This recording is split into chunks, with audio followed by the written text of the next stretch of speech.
En Antioquía de Pisidia se convirtieron al Evangelio de Jesucristo judíos y gentiles, conviviendo igualmente como hermanos. No obstante, entre algunos judíos, sobre todo los que representaban cierta autoridad como los fariseos, surgió un desacuerdo. Para ellos no era posible que los que habían sido idólatras de repente fueran llamados hijos de Dios solo por creer en Jesucristo, sin ningún otro requisito, cuando ellos, los judíos, habían obedecido o observado la ley de Moisés, específicamente la circuncisión. En otras palabras, para los judíos resultaba imposible entender y por lo mismo creer en la gracia de Dios, en el amor de Dios, en la misericordia de Dios. Además, sentían que eran el pueblo escogido, privilegiado, único, especial. Por eso se volvieron egoístas, tenían en poco a los otros pueblos. Equivocaron el rumbo, pues efectivamente Dios los buscó para que en primer lugar conocieran a Dios y enseguida lo dieran a conocer a todas las naciones de la tierra, como Dios bueno, misericordioso, eterno, amoroso, sublime. Pero ellos, en su egoísmo, pensaron que Dios les pertenecía y ellos decidirían quién o quiénes más podrían ser pueblo de Dios. Esto es muy triste, pero también es muy educativo para nosotros. ¿Qué es lo que Dios hace con un pueblo así? ¿Qué es lo que Dios espera de su pueblo? Creo que tenemos que hablar con Dios antes de continuar con este asunto. Padre, en el nombre de Jesús te damos gracias. Gracias porque nosotros ahora tenemos tu palabra. En esos tiempos ellos no tenían el Nuevo Testamento, solo tenían las escrituras del Antiguo Testamento. Pero nosotros hoy tenemos toda la revelación a través de la palabra. Y nos das permiso de que nosotros podamos revisarla y estudiarla, analizarla, pedirle al Espíritu Santo que nos guíe. Tenemos ahora todo para que podamos entenderte y obedecerte. Ayúdanos, Dios. Ayúdanos, Señor, a toda tu iglesia amada, porque tú nos amas a todos por igual. Igual amas a los pueblos que no te conocen. Y a nosotros nos has puesto ahora para que anunciemos las virtudes de aquel que nos sacó de las tinieblas y nos trajo a tu luz admirable. Dios eterno, usa, Señor, usa la palabra, usa, Señor, todos los medios, porque todos tus recursos, Señor, los ocupas para que la gente pueda saber de tu amor. Eso es todo lo que te interesa, que los humanos podamos disfrutar de lo que tú tienes para nosotros. Señor, gracias por las personas que hoy van a ser tocadas por tu Espíritu, hoy y mañana y pasado, y cuando lo escuchen, Señor, cuando lo vean, cuando lo puedan entender, Señor. Algunos no le tomarán importancia, pero tu Espíritu Santo aplicará la palabra y no volverá vacía. No solo esta palabra, sino toda tu palabra que está siendo divulgada en el nombre de Jesús. Gracias, Señor, por Ventana Virtual Radio. Gracias, Señor, por todos los que están trabajando. Gracias por sus vidas, por sus ministerios. Gracias por las almas salvadas hoy. Bendito seas, Dios. Gracias. Pues sí, estamos en el capítulo 15 del libro de los Hechos. Estamos en el primer párrafo que está en los versículos del 1 al 5. Leamos la escritura. Dice, entonces, algunos que venían de Judea enseñaban a los hermanos, si no os circuncidáis conforme al rito de Moisés, no podéis ser salvos. Los judíos que habían aceptado a Jesucristo como su Salvador y Señor, por eso los llamamos judíos cristianos o cristianos judíos, pensaban que los gentiles podían ser salvos solo si obedecían la ley de Moisés y las tradiciones de los judíos, como sus ritos y costumbres, cuya comprobación sería que los gentiles cristianos aceptaran ser circuncidados.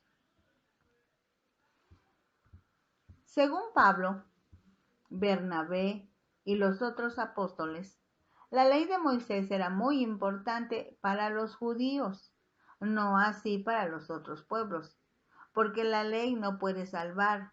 Solo por gracia, a través de la fe en Jesucristo, puede una persona ser salva.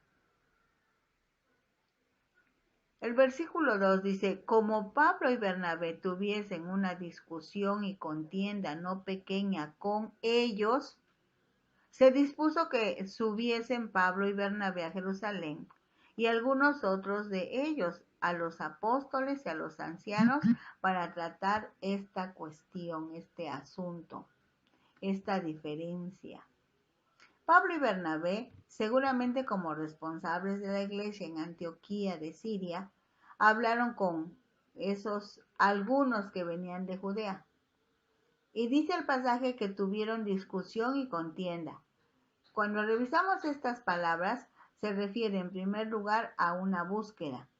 Después también puede ser razonamiento, debate, disputa, discusión, contienda, o sea, va en aumento el asunto, a tal grado que sin llegar a ningún acuerdo, se tomó la sabia decisión de ir a Jerusalén, que era la iglesia matriz, la iglesia madre, donde estaban los otros apóstoles con el propósito de tratar esta situación.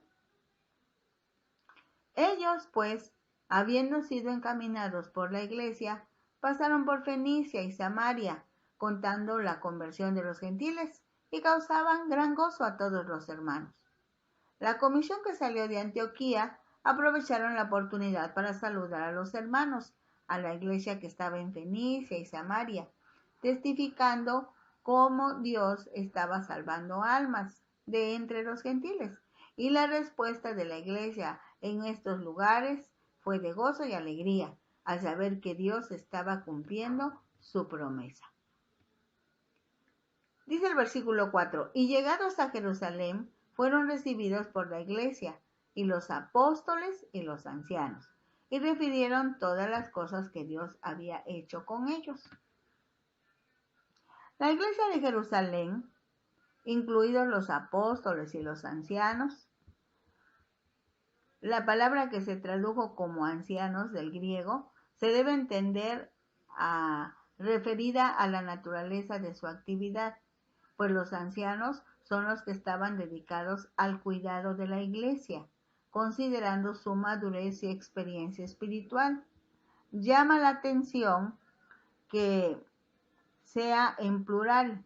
Eso quiere decir, se necesitaban más de uno para cuidar a la iglesia, para cuidar de la iglesia. Entonces, a la iglesia, a los apóstoles y a los ancianos, Pablo y Bernabé les refirieron, les dijeron, les explicaron todas las cosas que Dios había hecho con ellos. Recordemos que muchos gentiles se habían convertido en discípulos durante el viaje misionero que habían realizado. Dice el versículo 5, pero algunos de la secta de los fariseos que habían creído se levantaron diciendo, es necesario circuncidarlos y mandarles que guarden la ley de Moisés. Algunos, no todos. Esos algunos formaban parte de la secta de los fariseos, porque la iglesia aún no se había separado del judaísmo, sobre todo la iglesia de Jerusalén, solo que dentro del judaísmo estaba el grupo o la secta de los fariseos. Es necesario que expliquemos algo sobre los fariseos, aunque ya en otro momento lo hemos aclarado, pero es bueno que en este preciso instante podamos aclarar.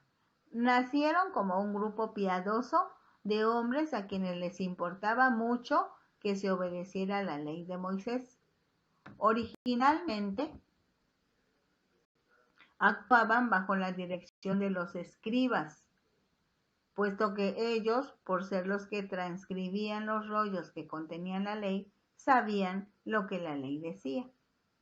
Los fariseos eran el grupo estrictamente legal entre los judíos.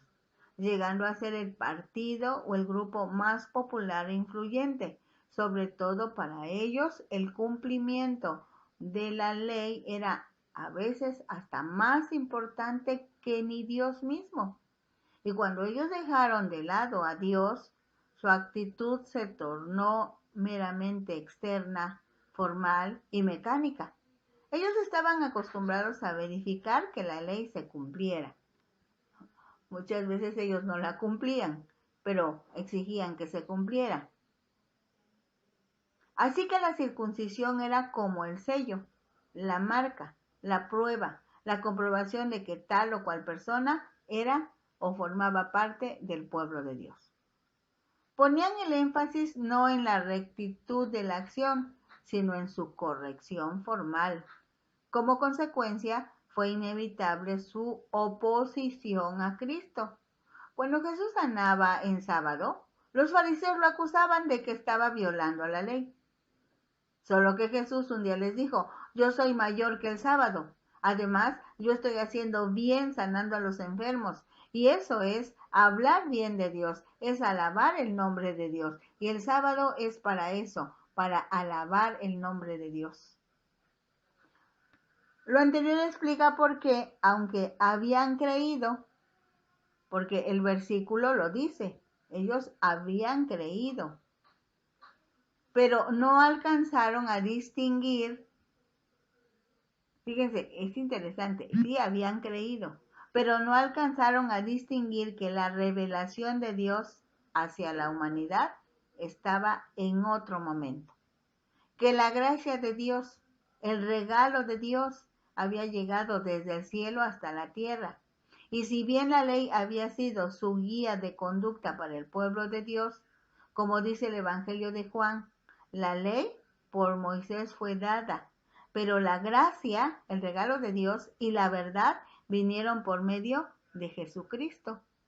Juan 1:17.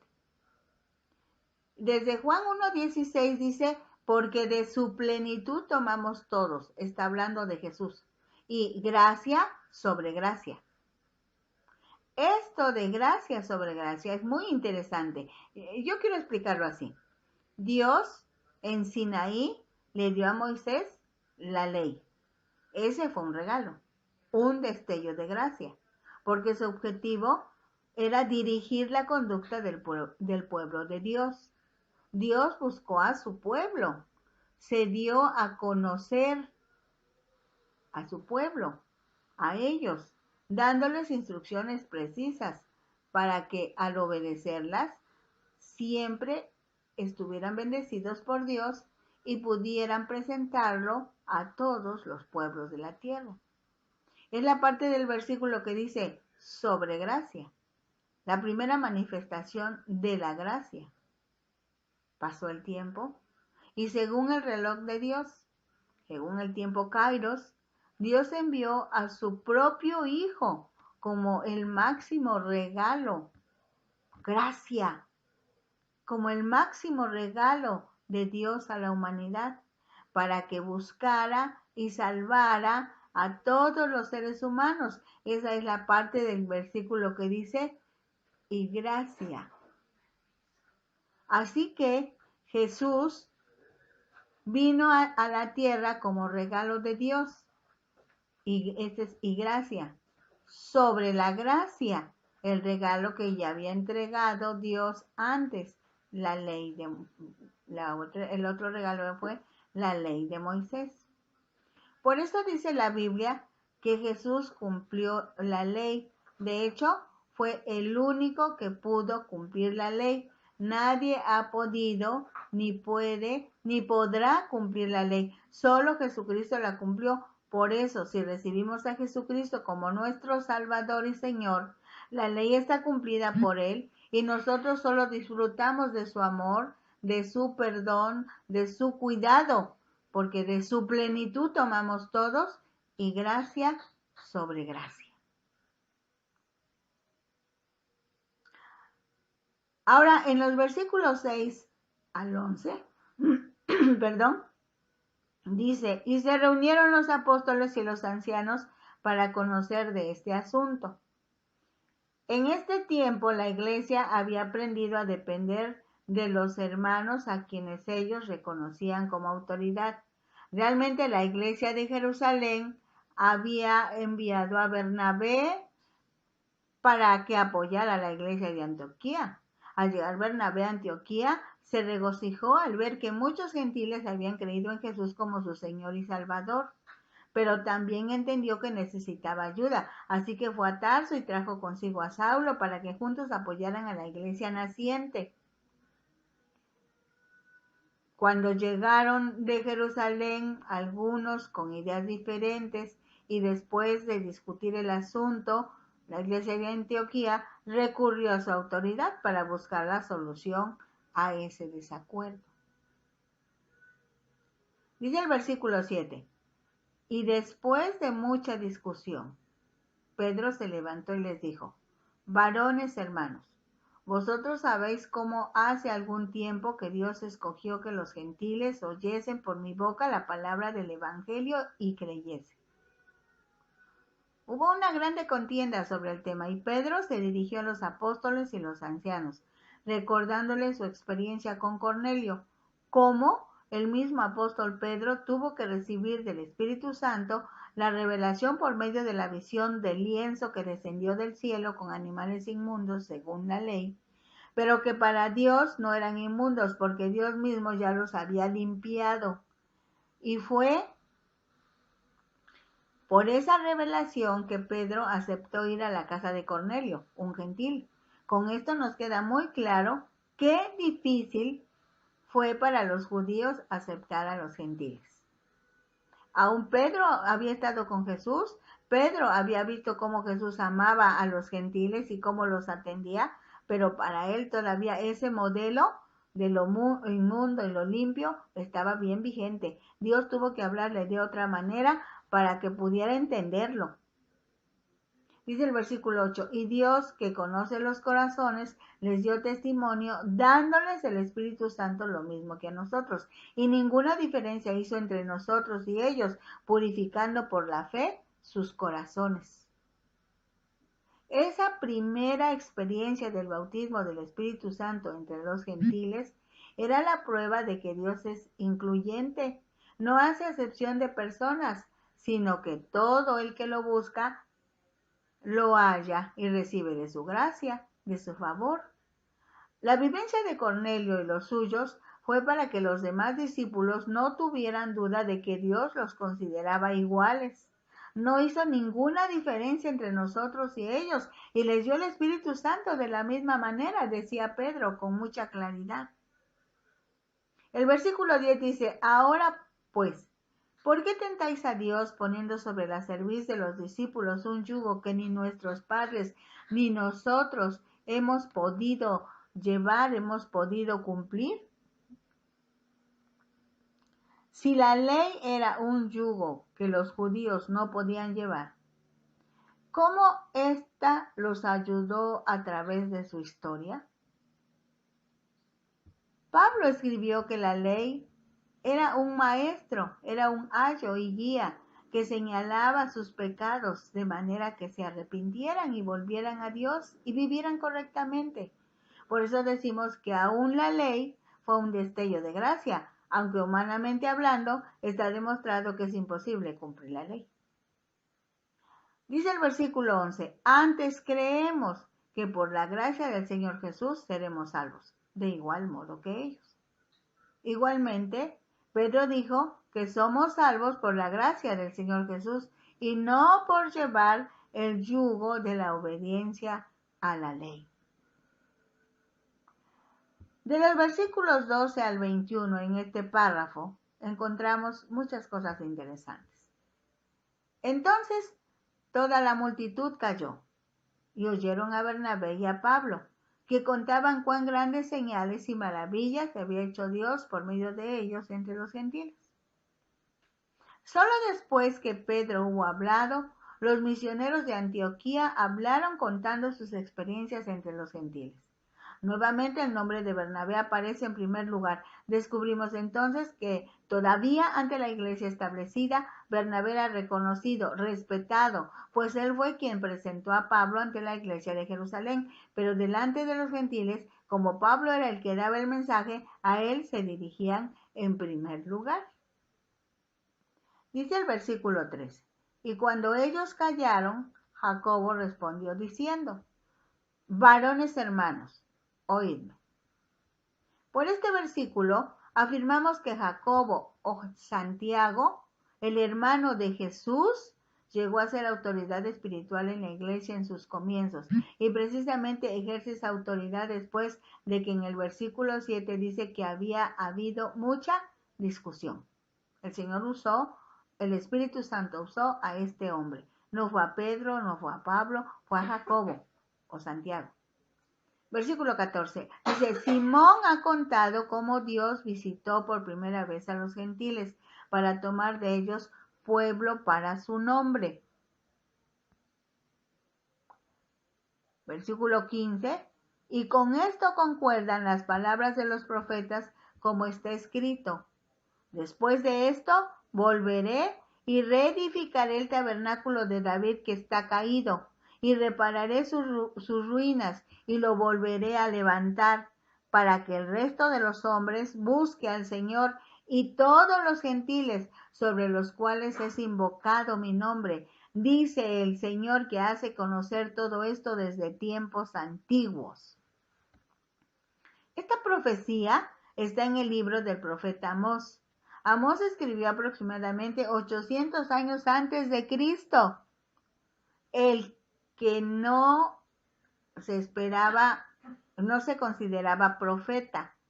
Amós, no se consideraba profeta. Dice que era de los pastores, cuidador de las ovejas de Tecoa. Tecoa es un lugar. Él mismo decía que era boyero. La palabra boyero tiene el significado del que cuida a los bueyes. Como termina en ero, por esa terminación se define que es una ocupación o una profesión, a eso se dedicaba, cuidaba ovejas, cuidaba bueyes, de latín bovis, toro, castrado, vaca, toro. Amós no estudió en las escuelas de los profetas, pero fue llamado por Dios a profetizar en Israel. Eso está en Amós 7:15. Durante los reinados de Usías de Judá y Jeroboam II de Israel. Fue a Betel a reprenderla por sus pecados, pero Amasías, el sumo sacerdote, lo obligó a volver a Judá. Fue contemporáneo de Isaías y Oseas. Fue el primero de los profetas menores. Esas son las palabras que usa Santiago. O sea, Santiago aplica este versículo de Amós al tiempo en que se está dando la discusión en cuanto a que si los gentiles que se conviertan al cristianismo deben o no obedecer la ley de Moisés. Como cumplimiento de la restauración del tabernáculo de David y la bendición para todos los gentiles, para toda la humanidad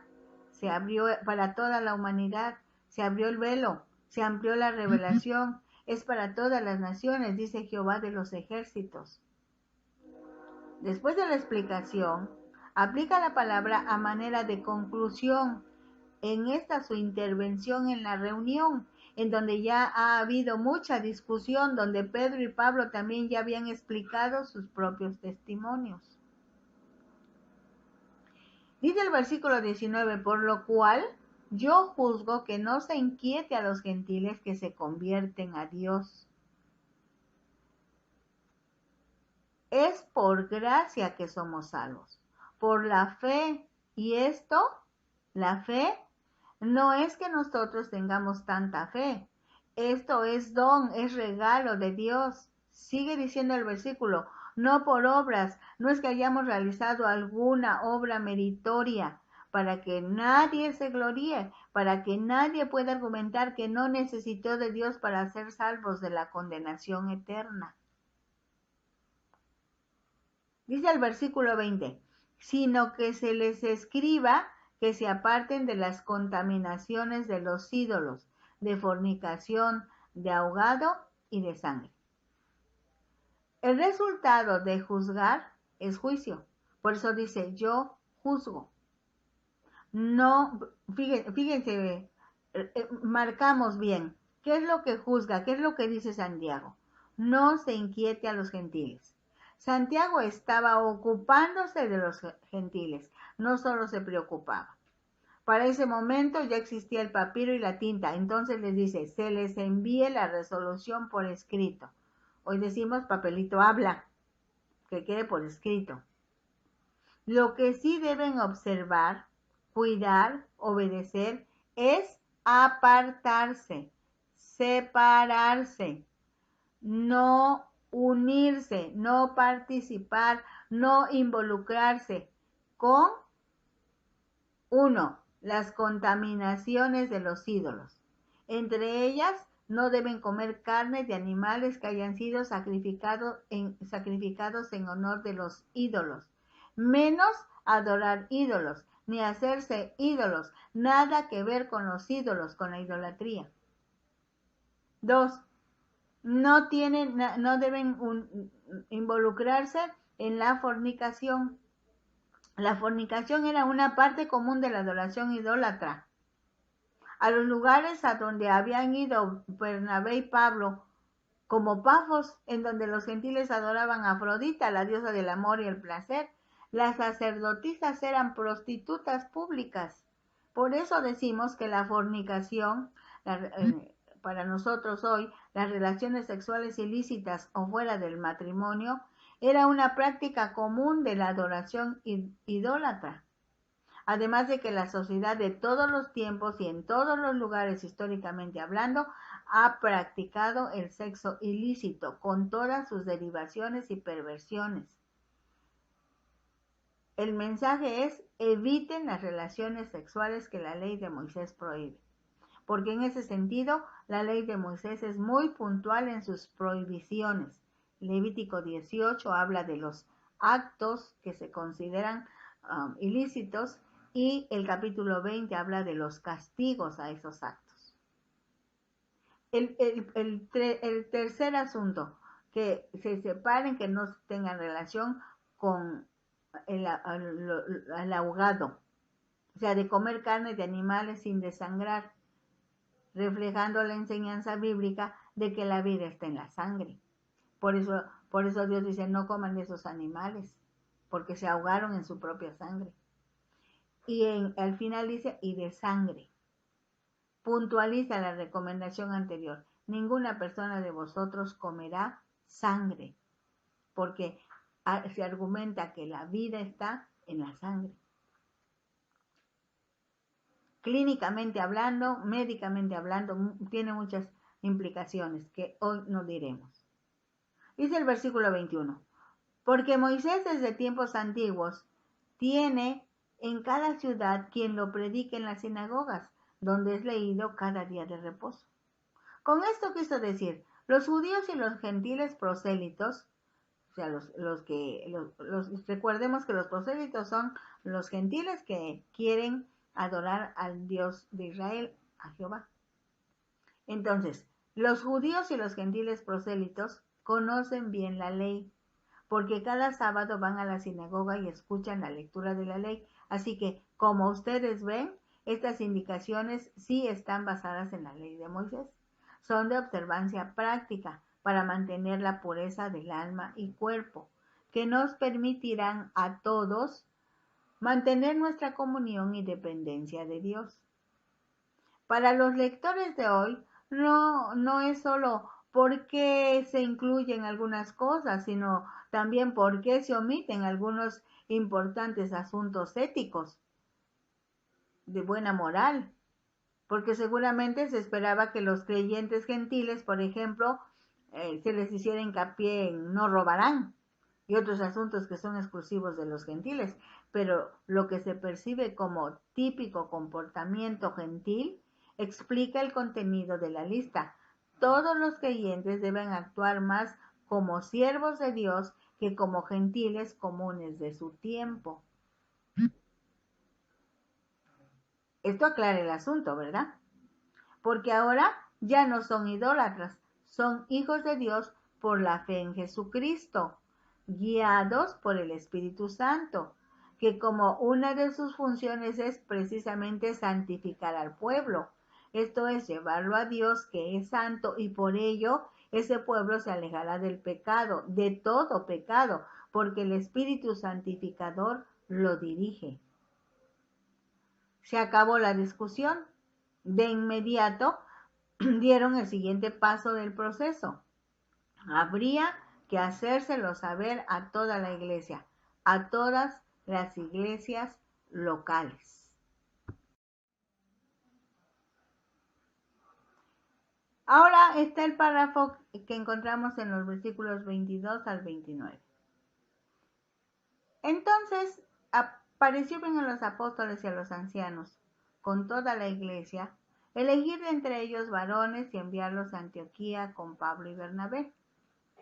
A Judas, que tenía por sobrenombre Barsabás, y a Silas, varones principales entre los hermanos. El apostolado no era un oficio de la iglesia, sino una posición y visión y función basada en ciertos dones. Los ancianos se elegían para administrar la iglesia. En esta reunión los apóstoles se sometieron a las decisiones de un anciano, Jacobo, hermano de Jesús. Judas, cuyo nombre era Barsabás, que con Silas fue enviado a Antioquía con la decisión a la que había llegado la iglesia de Jerusalén con respecto a la controversia acerca de si circuncidar o no a los convertidos de entre los gentiles. Judas y Silas son llamados principales entre los hermanos y profetas que exhortaron a los hermanos y los confirmaron. Silas es la forma griega del arameo Shila, Saúl. Se cree que este hermano tomó, al igual que Pablo, un sobrenombre romano, Silvano, que se asemejaba fonéticamente a su nombre de origen semítico. Miembro distinguido de la iglesia en Jerusalén, fue encargado de transmitir a los cristianos de Antioquía las decisiones tomadas en el Concilio de Jerusalén. Pablo y Bernabé, apóstoles de la iglesia de Antioquía, regresarían y junto con ellos los apóstoles, los ancianos y toda la iglesia estuvieron de acuerdo que fueran con ellos Judas, también llamado Barsabás, y Silas. El versículo 23 dice, y escribir por conducto de ellos. Los apóstoles y los ancianos y los hermanos, a los hermanos de entre los gentiles que están en Antioquía, en Siria y en Cilicia, salud. Enviaron la carta a los apóstoles y los ancianos y los hermanos, o sea, todos, pero tienen cuidado de precisar. Enseguida dice a quienes le envían la carta, a los hermanos de entre los gentiles, porque la propuesta había sido que los gentiles que se convirtieran debían circuncidarse y observar la ley de Moisés. Para ese momento se había evangelizado la región de Siria y Cilicia. Pisidia en ese tiempo pertenecía a Cilicia. Se precisa Antioquía de Siria, porque en esa ciudad estaba la iglesia, hija de Jerusalén, que había crecido tanto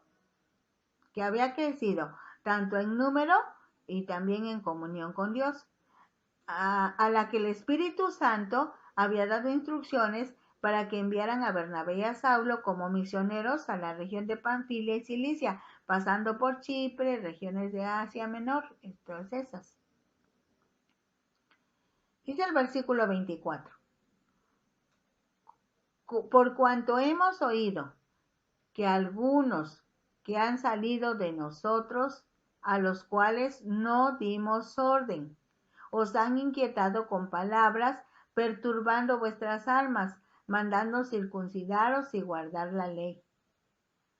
Ya en el desarrollo de la carta explican que las personas que se dieron a la tarea de hacer un viaje para esos lugares, hasta esos lugares, para inquietar a los gentiles que se habían convertido, Sí habían salido de la iglesia de Jerusalén, pero no los había enviado la iglesia de Jerusalén, mucho menos Santiago.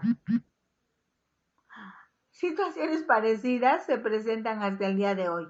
En un momento determinado, a alguien del grupo se le ocurre alguna idea brillante de hacer o dejar de hacer, empieza a divulgarlo como si fuera la decisión o la instrucción de todo el grupo, y la realidad es que nadie le dijo que hiciera o dejara de hacer. Tengamos cuidado. Y siempre que se nos presente una idea, un proyecto, un trabajo, debemos hacérselo saber a quien esté en autoridad entre nosotros.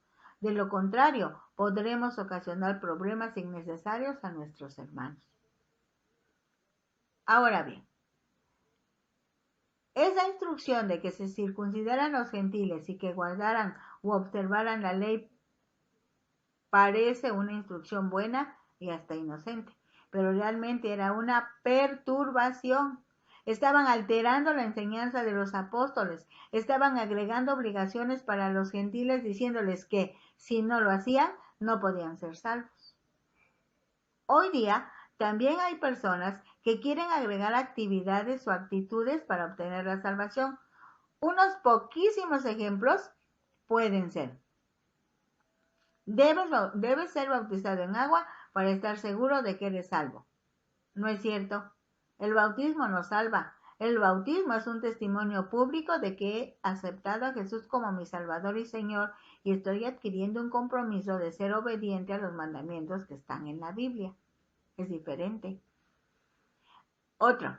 Debes congregarte en un templo, en una casa de oración. De lo contrario, no podrás ser salvo. No es cierto. Jesucristo te salvó.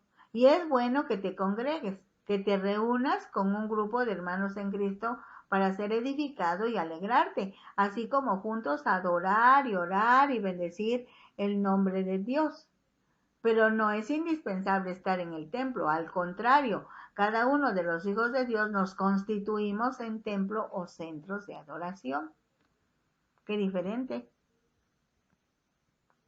Dice el versículo 25, nos ha parecido bien, habiendo llegado a un acuerdo, elegir varones y enviarlos a vosotros con nuestros amados Bernabé y Pablo, hombres que han expuesto su vida por el nombre de nuestro Señor Jesucristo.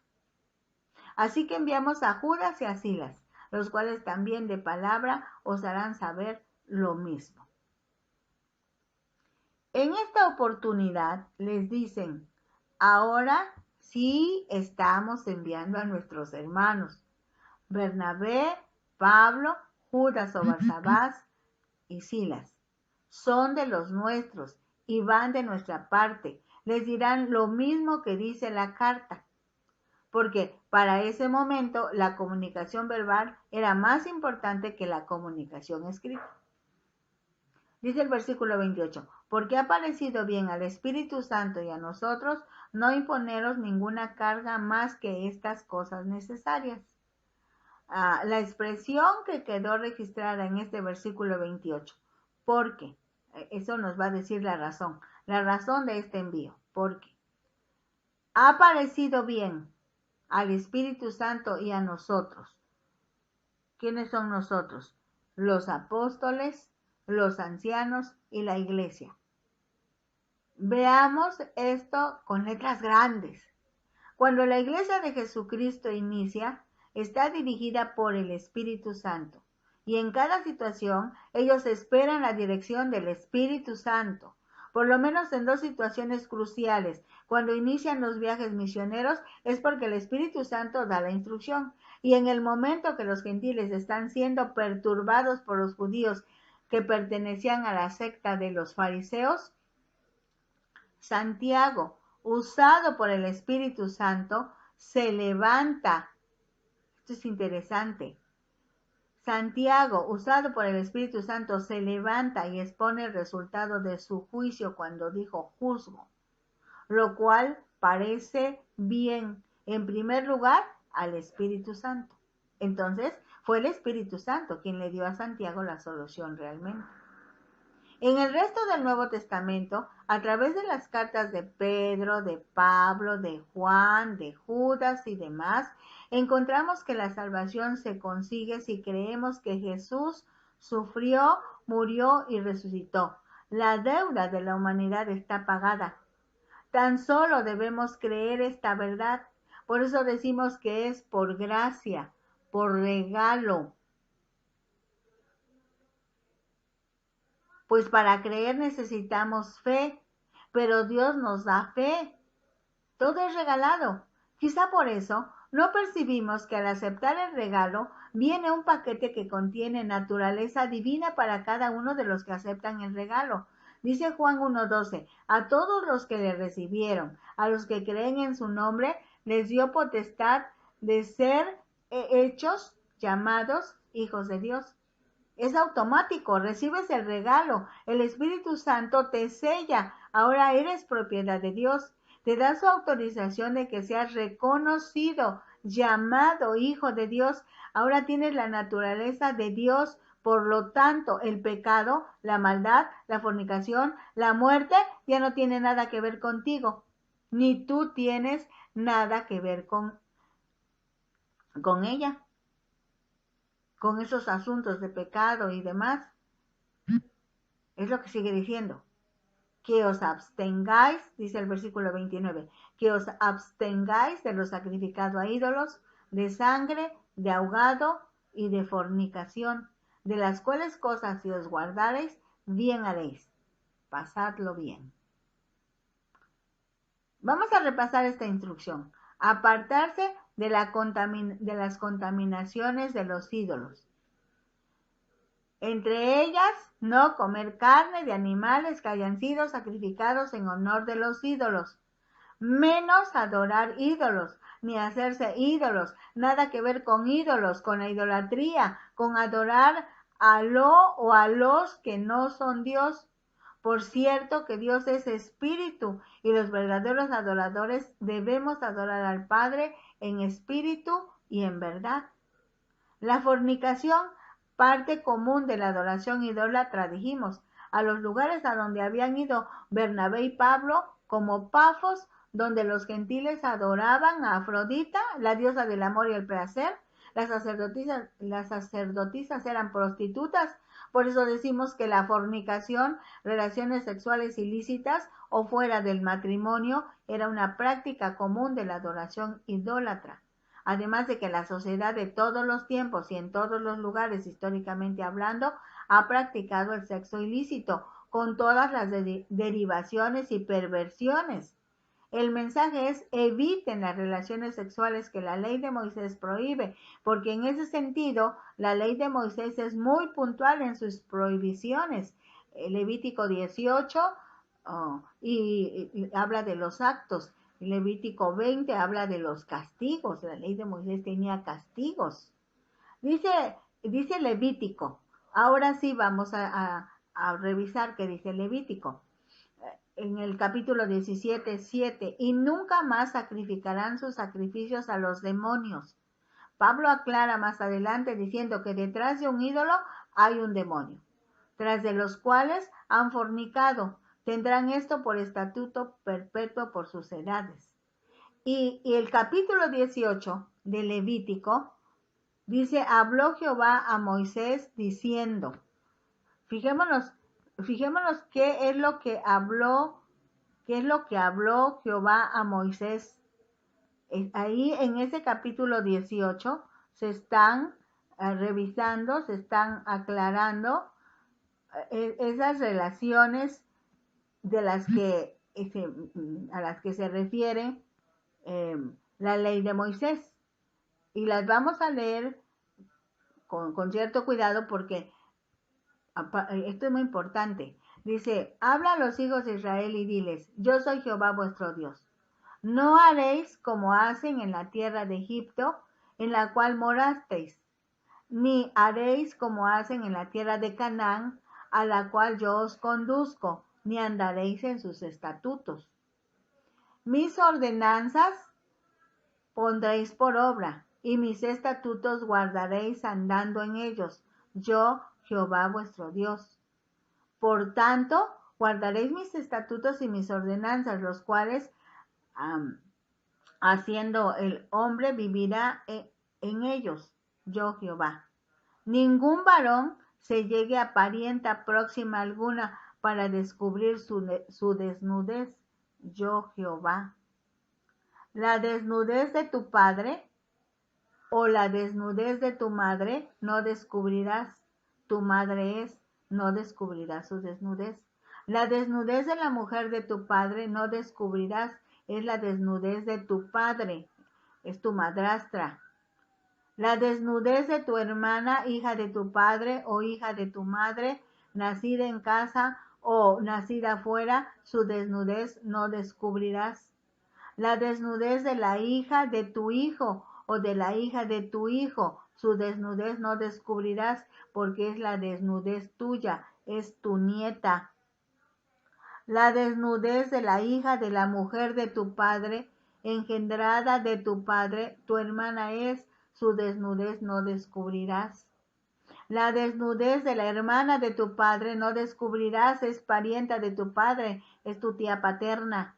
La desnudez de la hermana de tu madre no descubrirás, porque parienta de tu madre es tu tía materna.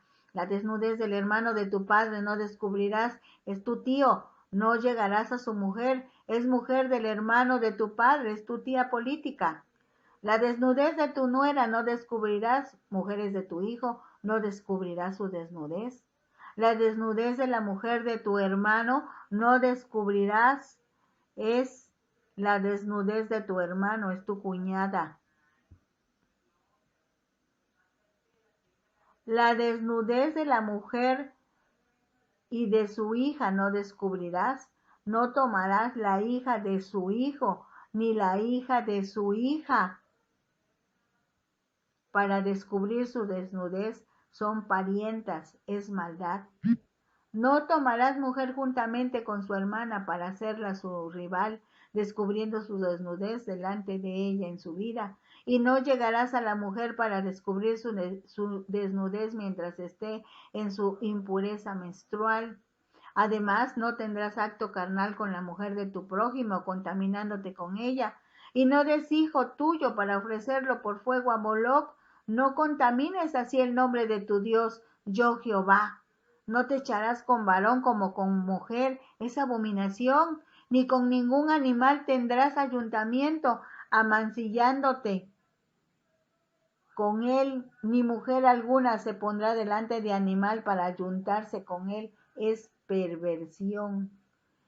En ninguna de estas cosas os amancillaréis, pues en todas estas cosas se han corrompido las naciones que yo he hecho de delante de vosotros, y la tierra fue contaminada, y yo visité su maldad sobre ella, y la tierra vomitó sus moradores.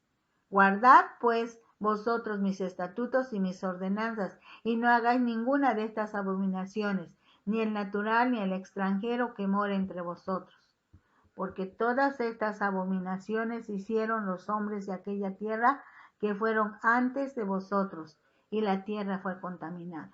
No sea que la tierra os vomite por haberla contaminado, como vomitó a la nación que la habitó antes de vosotros. Y también dice de ahogado, de comer carne de animales sin desangrar, reflejando la enseñanza de que la vida está en la sangre. Y por fin, de sangre, puntualiza la recomendación anterior. Levítico 17:12, ninguna persona de vosotros comerá sangre. Parece una lectura muy larga, y lo es, pero es necesario que usted y yo lo sepamos. Dice ahora el párrafo que está en los versículos 30 a 35. Así pues, los que fueron enviados descendieron a Antioquía y reuniendo a la congregación, entregaron la carta.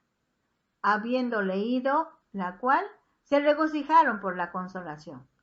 La carta fue portadora de alegría.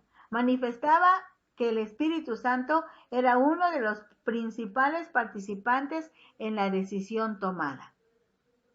Es de mucha ayuda cuando los creyentes aprenden a ser cuidadosos, no solo en lo que dicen, sino también en la forma que lo dicen. Es muy importante tener cuidado con el contenido de las comunicaciones, pero las actitudes correctas son indispensables dentro y fuera de la iglesia. No, es lo que dices, pero también es cómo lo dices. Dice el versículo 32, y Judas y Silas, como ellos también eran profetas, consolaron y confirmaron a los hermanos con abundancia de palabras. Y pasando algún tiempo allí, fueron despedidos en paz por los hermanos para volver a aquellos que los habían enviado. Mas a Silas le pareció bien el quedarse allí. Y Pablo y Bernabé continuaron en Antioquía enseñando la palabra del Señor y anunciando el Evangelio con otros muchos. A manera de resumen, en los capítulos anteriores hemos visto que cuando los judíos llegaban a ser cristianos, seguían siendo judíos y eran llamados creyentes judíos, cristianos judíos.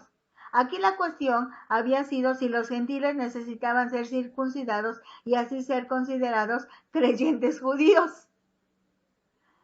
El debate sobre la circuncisión pudo haber dividido la iglesia, pero Pablo, Bernabé y los judíos de Antioquía tomaron la decisión correcta, aceptaron el consejo de los apóstoles y de la palabra de Dios. Nuestras diferencias debieran resolverse de la misma forma, buscando consejo sabio y defendiendo lo que se decida. No permita que los desacuerdos lo aparten de otros creyentes. El apoyo de la tercera parte de los asistentes es positivo para resolver problemas y mantener la unidad. La carta fue dirigida en primer lugar a Antioquía, ya que los que llevaban las ideas equivocadas llegaron a ese lugar donde Pablo y Bernabé ministraban. No fue entregada solo a Pablo y Bernabé, sino también a Judas y Silas. Con el tiempo, Silas fue compañero de Pablo en los siguientes viajes misioneros. El problema puede que no se nos plantee ahora exactamente de la misma manera, pero todavía existen divisiones de clase, de nacionalidad y de color, y no digamos de tradiciones eclesiásticas. Hay un montón de diferencias. Es más, algunos han dividido a la iglesia porque no son del mismo color, porque no tienen las mismas experiencias en el espíritu, porque no tienen la misma preparación académica, porque no estudiaron en el seminario, porque si estudiaron en cuál seminario. Tremendo esto. Podemos cometer el error inconsciente de levantar tradiciones, estructuras y legalismos para obedecer a Dios. Tenga la seguridad de que el Evangelio brinda libertad y vida a los que trata de alcanzar. En cada caso, lo primero que tenemos que hacer cuando haya una situación de difícil solución es pedir la dirección del Espíritu Santo por medio de su palabra, quienes seguramente nos llevarán a resolver de manera parecida a cómo enfrentaron esa situación los hermanos de la iglesia de Antioquía de Siria. Como ellos no pudieron solucionar la situación, enviaron a sus autoridades locales para que se pusieran de acuerdo con la iglesia matriz. Se reunieron Pablo y Bernabé con las autoridades de la iglesia de Jerusalén, los apóstoles, los ancianos y la iglesia, a quienes presentaron la situación. Pedro tomó la palabra, Pablo y Bernabé dieron su informe, Jacobo resumió los informes y tomó una decisión, todos apoyaron la decisión. Los apóstoles, los ancianos y la iglesia enviaron a Silas, Barsabás, Pablo y Bernabé con una carta a Antioquía a fin de informarles la decisión, aunque la carta estaba dirigida a Antioquía, Siria y Cilicia, que es hasta donde se había llevado el Evangelio. Muchas lecciones se derivan para nosotros, pero una que está remarcando es la sumisión a las instrucciones que el Espíritu Santo puede dar a la iglesia y a cada uno de los miembros de la iglesia. Trabajar en consenso, ponerse todos de acuerdo, solo se logra si permitimos que el Espíritu Santo gobierne nuestras vidas, las de todos y las de cada uno. Si es el mismo Espíritu el que nos guía, debemos de llegar al mismo resultado, al mismo lugar, a la misma posición, porque la mente de Dios nos une. Eso es lo que Dios quiere, que trabajemos en unidad. Tiene usted mucho que meditar. Tienes tú mucho que meditar. Cuando haya terminado tu meditación, habla con Dios, pídele al Señor que el Espíritu Santo nos guíe a todos. Sí, Dios, te agradecemos este momento. Es tu palabra, Señor. Tu palabra no vuelve vacía. Va a cumplir su cometido, hoy, mañana, pasado, y llegará a donde tú quieras que llegue, impactar el corazón que tú estés necesitando impactar. Gracias, gracias, Dios, por permitirnos ser parte de la extensión del reino. Bendito seas.